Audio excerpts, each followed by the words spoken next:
Hey there, Hofstra fans. Welcome to the WB Mason Coaches Report here on GoHofstra.com. My name is Kevin Dexter, joined by the head coach of the Hofstra Pride Women's Soccer Team, Simon Riddiough. Coach, thanks for the time. How are you? I'm good, thank you, Ken. A nice 3-1 victory this weekend over JMU down in Harrisonburg. What are your overall thoughts? Pretty excited at the moment. Another consistent performance, and that's probably 4 or 5 in a row now. Very solid from defence through to midfield, through to the forward line.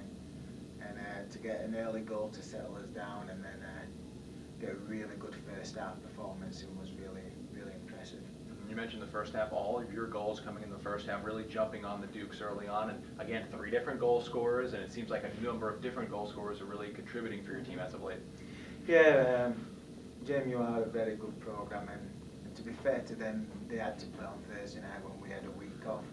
So we knew they were probably going to be a little bit more jaded physically. And if we started at a high tempo, they were going to struggle to keep with us. So, you know, I was really happy with the energy that our girls brought that first half. And like you mentioned, we are getting goals from a multitude of different positions and players. And when that happens, only good things can occur during the year. Jo Mulholland scores another goal. She's named CAA Rookie of the Week again this week. That's 2 weeks in a row. You called her the new beast last week after Courtney Breen, but what has made her maintain her success this whole season? She's just a physical specimen. She just refuses to rest. She works her socks off throughout the game. She must cover more than twice as much ground as anybody else on the team. And she finds herself in good position because she's willing to sacrifice to get in the box. And, you know, get on the end of things and put her head or foot where most players wouldn't want to do it. So you've got to give Jo credit. She's been a tremendous asset to our program. In defense, your team's allowing very few goals over the past couple of weeks. So what have you thought of the defense in front of Emily Morfidis and Emily's performance as of late as well? Well, again, through the first part of the season, we were kind of switching positions, putting different people in different places. Emily wasn't in any kind of physical condition to play really, but we wanted her. You know, we knew she was a good player. She just needed that time to get in shape. So the last 3 or 4 games, we finally started getting some consistency out of our players. Brooke Bendenagel started stepping up as a captain and leader. Bfar and Brooke are starting to play well together. Ruby and Kaylin's been fantastic on the outside, and Emily behind them.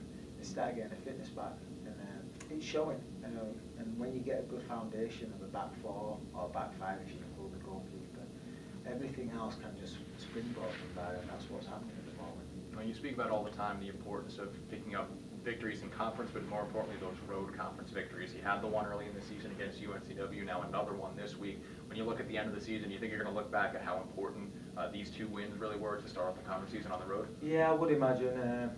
I think Wilmington's a very good club, and I think they're going to win a lot of games, and I also believe James Madison will. I think they've had a tough little road trips going on. They've played William and Mary away, which is never an easy game, and obviously some good other teams. So I think James Madison and Wilmington will start winning games and causing the conference a lot of problems. So to beat them on the road is a tremendous effort from our team, and you know, we'll look back hopefully and say, you know what, we took care of business at home, which is what we always try to do, and we split or did well away, and now we've put ourselves in a position to make the playoffs. And you know, once we can get to that stage where we mathematically make it, then we're going to be a lot more relieved and relaxed moving forward.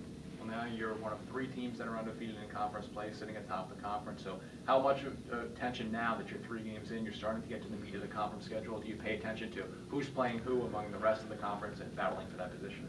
It's never easy to not pay attention, and to start off with the record we've got now is a little bit less stressful than going 1-3 or 2-2 or whatsoever. So no, we're excited about where we are. We still have to keep his foot on the pedal. We still have to start driving home wins. And as we know, this conference has so much parity.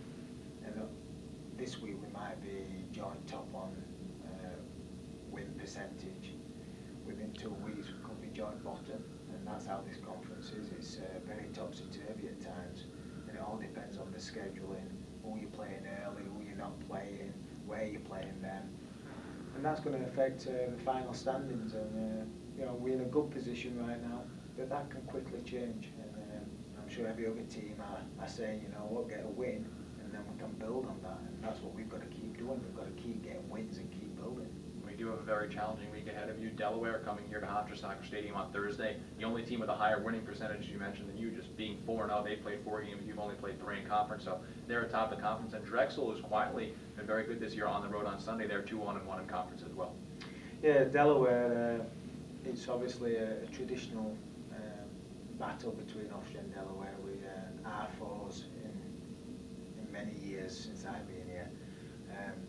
But recently, the last two, you know, we lost to them both games last year to them, and they were very good. They were very dynamic and very dangerous in very key areas. And Scott did a great job getting them motivated and moving forward through their year last year. And I think they're building on that.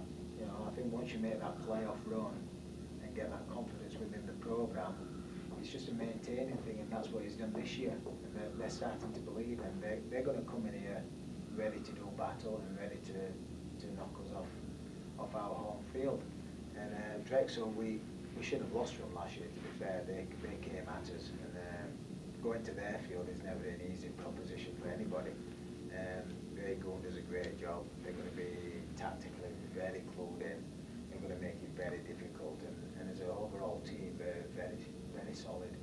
So if we are to win, we're going to have to show up, we're going to have to work hard, maybe get a little bit of luck, stay organised, and hopefully we can come away with some victories, but it's never going to be easy. Well, finally, Coach, what are you expecting for both Delaware and Drexel in terms of X's and O's, what your team needs to do, and what is it going to take to come away with a win? What's going to be the key? Well, Delaware's got a couple of really key players we have to stop. We have to find a way to neutralise them. I think if we can keep our defensive status to what it's been like the last 3 or 4 games, where we've limited teams to less than 10 shots a game, I think our offence is good enough to create some opportunities. Being at home is a huge advantage, I believe. They've got to travel up here, they've got to play on our turf, and I think that's difficult for a lot of teams. And Drexel, we've got to go down there, we've got to fight the elements, we've got to fight their comfortability at home, and they've got a couple of little creaks in their system on how they play, and they're going to make it very difficult. And we've always struggled to beat Drexel home or away. They're that type of team which battle from the first minute to the last, so we've just got to keep putting his foot to the pedal, and hopefully getting a bit of a lucky bounce when it happens.